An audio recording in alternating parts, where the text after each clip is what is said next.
Okay, next, example number 2. Limit of tangent 5x over 3x as x approaches to 0. So, sa kung giingon, kung gamitan ni mo direct substitution, i-substitute ni mo ang 0. So, 3 times 0 is 0. So, di siya pwede, no? Ma-indeterminate form siya. So, gamitan na to siya factoring. So, pero sa case, di na to siya ma-factor.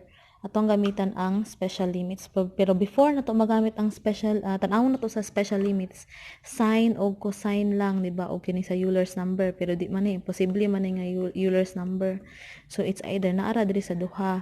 So, timan-an nato ang tangent that is equivalent to sa trigonometric functions that is sine over cosine.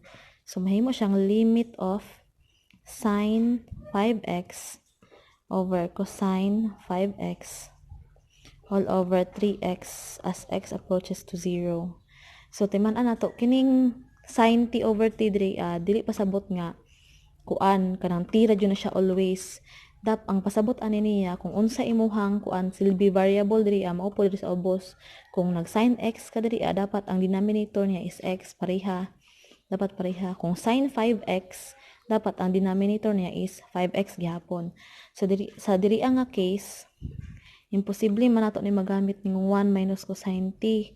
1 minus kay wa man tay minus diri so naara jud diri kini jud atong possible nga magamit ang sin t over t. Dapat ang kining t ug ang kining sa ubos pareha siya. So kung 5x diri sa atong function given kay 5x no, so dapat ang over niya is 5x siya kay para sin 5x over 5x. So unsaon man ni siya? So ato asa ni siyang ikuan. Kung ato na siyang baliktad, diba? This is numerator man, diba? Sin 5x over cosine 5x divided by 3x over 1, diba? Over 1 man eh. Then, para kuan ni siya, i-reciprocal. Sin 5x over cosine 5x times 1 over 3x. So, mahimo na siyang limit of sin 5x over, dili na siya, pag times kay sin 5x times 1, sin 5x, then cosine 5x times 3x, dili na siya ma-cosine 15x squared, kay di man na siya pareha og kuan, pamura ragud na siya, 2 ni siya, nya y ni nga variable, nya kay kuan, di man siya pwede, di man siya pareha, so ang ibahaton na kay kapihon lang, unahon ang 3x, then cosine 5x. As x approaches to 0. Next is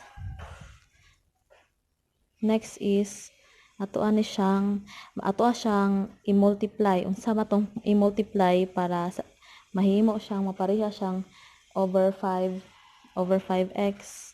Diba? Kailangan man siya pareha ang diri variable sa numerator or denominator. So mag-times sa og 5, diba? So, pwede ta mag-times og 5. 5 over 5. So, diba naaman ni sa ito sa theorem nga ang constant, kung mag-times ka kay etubang, diba? Ay, dapat diri sa kay, sige, dito lang ta. Limit of, kini, 5 times, sin 5x times 5, may mo na siyang 5 sin 5x over, so diri pwede po siya mo diretso na lang ta ang constant igawas, diba? Constant gawas, then kining 5 og 3x kung imuha na siyang kuan ma 15x man na, pero kung imuhang ikambyo kay ma-factor man gyapon ang 15 no, so pwede na to 5x diri then diri kay sin 5x kung ato na siyang gi-multiply man ni, diba?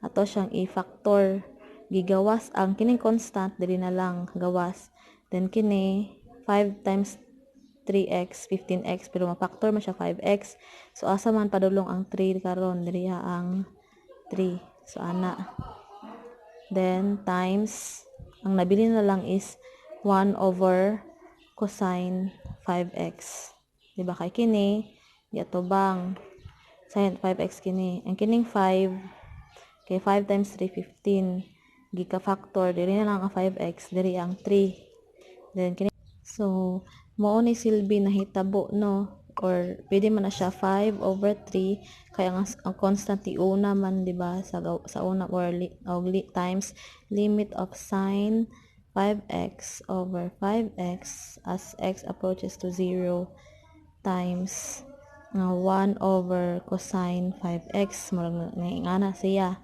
Then sa atong makita ang limit of sin 5x over 5x, so diri na apply ang kuan di ba kay pareha naman siya og variable 5x over 5x naman siya, so which is equivalent to 1. So therefore 5/3 times 1 times kay equivalent naman siya sa 1 di ba, kini equivalent na sa 1, then times 1 over cosine 5 times ang x na to is 0 di ba, 5 times 0, so mahimo na siyang asa na may sumpay diri na lang 5/3 times 1 kay 5/3 di ba, then 1 times 1 over cosine 5 times 0 is 0, so cosine 0 siya, so cosine 0 kung imuhang gamitan og kanang scientific calculator pislito ninyo ang cosine of 0 then equals ang answer ana is 1. So 1 ang answer ana, or pwede naapoy ubang calculator nga lahi ang og kuan program.